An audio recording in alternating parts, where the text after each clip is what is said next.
आइए हम अपने मंच के बड़े कवि को, जो टाइगर के भी बड़े टाइगर हैं, मैं तो छोटे पिंडू टाइगर हूँ, ये बब्बर शेर है। हरिओम पवार को सुनना अपने आप में जीवन को जीना। मैं पिछले 2 साल से कवि सम्मेलन छोड़ने की सोच रहा था और ये कोरोना नहीं आया होता तो छोड़ चुका होता, लेकिन आज मैं संकल्प करके जाता हूँ मैं कवि सम्मेलन छोड़ूंगा, लेकिन अगले साल रमन सिंह को मुख्यमंत्री देखकर उनका जन्मदिन मनाकर कवि सम्मेलन छोड़ दूंगा।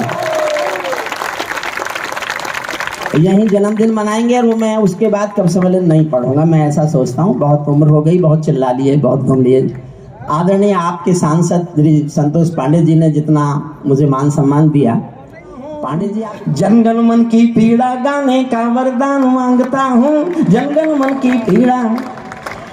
जितना श्रेष्ठ कवि सम्मेलन चल रहा है, शंभू जी ने बहुत श्रेष्ठ नींव रखी, और दुबे जी को तो मैं जनता की प्रतिक्रिया देखता रहता हूँ क्या है, क्योंकि उनकी भाषा पूरी समझ में आती नहीं है, छत्तीसगढ़ी हमको आती नहीं है, लेकिन ये सच लगता है कि ये ब्लैक डायमंड अभी जिंदा है। अच्छा डायमंड नहीं, टाइगर है। डायमंड भी है, टाइगर इन्होंने भी। टाइगर इसलिए नहीं कहा, अगर टाइगर ने सुन लिया कि इसको टाइगर कहा जा रहा है तो कोई नहीं। मैं देखिए एक नई कविता सुनाना चाहता हूँ। मेरा मोह है, शैलेश मुझे बहुत दिनों बाद मिला है, मेरा छोटा भाई है, हम सब शैलेश जी को सुनेंगे, वो हमारा सेलिब्रिटी है। मैं वो कवि नहीं हूं जो अपने छोटों को अपने से आगे निकलते हुए देखकर खुश नहीं होता हो। मेरी मान्यता है जो तने आने वाली कोपलों का स्वागत नहीं करते वो ठूठ हो जाते हैं, और मैं ठूठ होके नहीं जीना चाहता।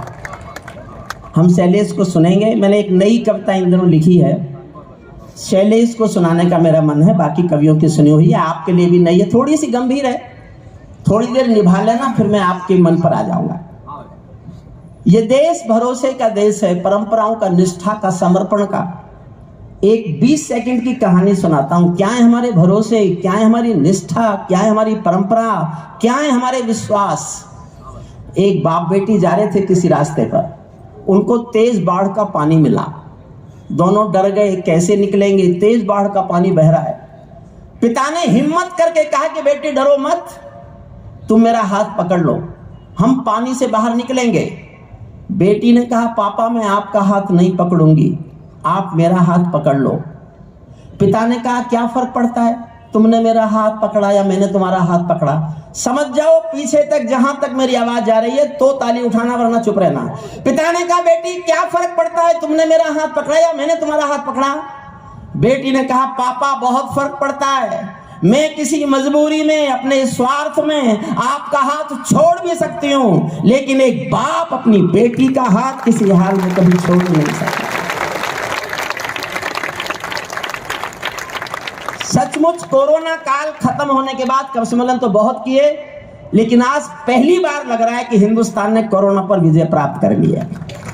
इतना बड़ा जनसमूह, लेकिन हम सब जानते हैं कि रमन सिंह जी के प्रति आपका प्यार है, आपका लाड़ दुलार है। वो मुख्यमंत्री थे तब भी 15 साल जिस तरह से कवियों को सामने बैठकर प्यार से सुनते रहे, हम उनकी उस निष्ठा और समर्पण का सदैव ऋणी रहेंगे। एक नई कविता में शुरू करता हूं। पहली 4 लाइन में कविता का शीर्षक आ जाएगा। उस कविता के शीर्षक पर उबलते देखी है नदी, समंदर, पर्वत, घाटी, झरने सब बेनूर मिले, कुदरत की सुंदरता के आभूषण चकनाचूर मिले, कुदरत की सुंदरता के आभूषण चकनाचूर मिले।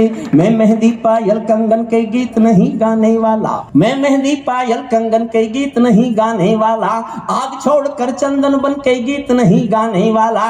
मैं उगते सूरज की लाली गाने वाला चारण हूँ, मैं उगते सूरज की लाली गाने वाला चारण हूँ, धरती पर मानवता के अधिकारों का उच्चारण हूँ, अंधियारों में शब्द किरण का उजियारा गाता हूँ मैं, धरती से आतंकवाद का निपटारा गाता हूँ मैं, धरती से सल्यूट।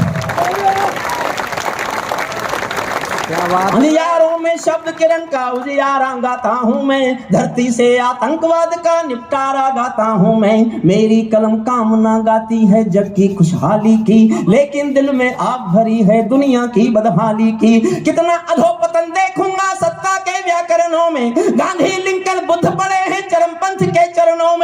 और 2 पंक्तियां पहुंचाता हूं, आपके दिल में तीर सी चुभे तो पूरा सदन एक बार मेरा साथ दे। कितना अधोपतन देखूंगा सत्ता के व्याकरणों में, गांधी लिंकन बुद्ध पड़े हैं चरमपंथ के चरणों में। मुझको ये पूरी दुनिया लाचार दिखाई देती है, मुझको ये पूरी दुनिया लाचार दिखाई देती है। चीर हरण के चौसर का दरबार दिखाई देती है, चीर हरण के चौसर का दरबार,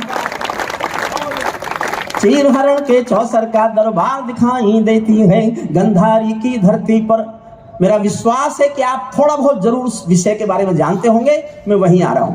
गंधारी की धरती पर भूचाल दिखाई देता है, अफगानों का जनजीवन बदहाल दिखाई देता है। तोप तमंचों से घायल परिवेश दिखाई देता है, तोप तमंचों से घायल परिवेश दिखाई देता है। खूनी बाजों के पंजों में देश दिखाई देता है, यूएनओ में दुनिया का विश्वास टूटते देखा है।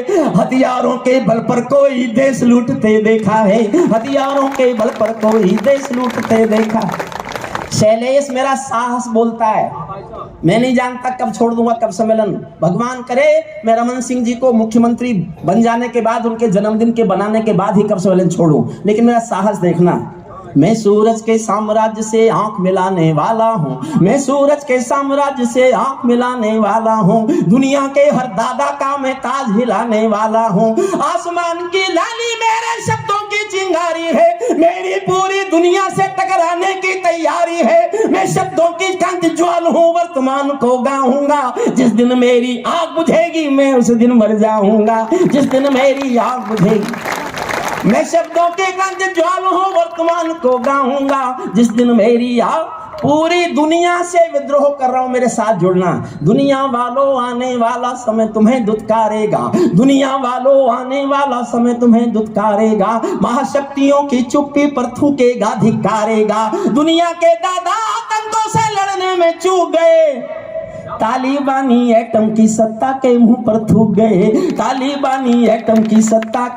8 लाइन पढ़ता हूं, तालिबानियों का इतिहास सुनना, और 8वीं लाइन तक समझ जाना क्या है तालिबान। तालिबानी एटम की सत्ता के मुंह पर थूक गए, तालिबानी आतंकों की शैली गढ़ने वाले हैं, तालिबानी बर्बरता की सीढ़ी चढ़ने वाले हैं, तालिबानी यादों में लादेन छिपा कर बैठे हैं, अपनी आंखों में पिंडी के नैन छिपा कर बैठे हैं। ये भारत के यान हरण की दर्द भरी दुर्घटना है, काबुल के दूतावासों में विस्फोटों की घटना है। इनके कारण हम जेलों से कातिल छोड़े बैठे हैं, ये गौतम बुद्धा की प्रतिमा बम से तोड़े बैठे हैं, ये गौतम बुद्धा की प्रतिमा बम से तोड़े बैठे हैं। तालिबानों की बेशर्मी शर्म पड़ी पानी पानी। हमारा प्रधानमंत्री लाल किले पर भाषण देता है कि अगले 25 साल नारी अस्मिता के हैं, और 600 साल पीछे पाषाण युग में एक देश चला गया और पूरी दुनिया देखती रही। आपने कल्पना की होगी इस युग में किसी देश में एक कानून होंगे, औरत स्कूल नहीं जाएगी, नौकरी नहीं करेगी, बाजार में नहीं जाएगी, किसी पुरुष के बिना नहीं जाएगी, बिना शरीर को ढके हुए नहीं जाएगी। ये पाषाण युग लौटा। तालिबानों की बेशर्मी शर्म पड़ी।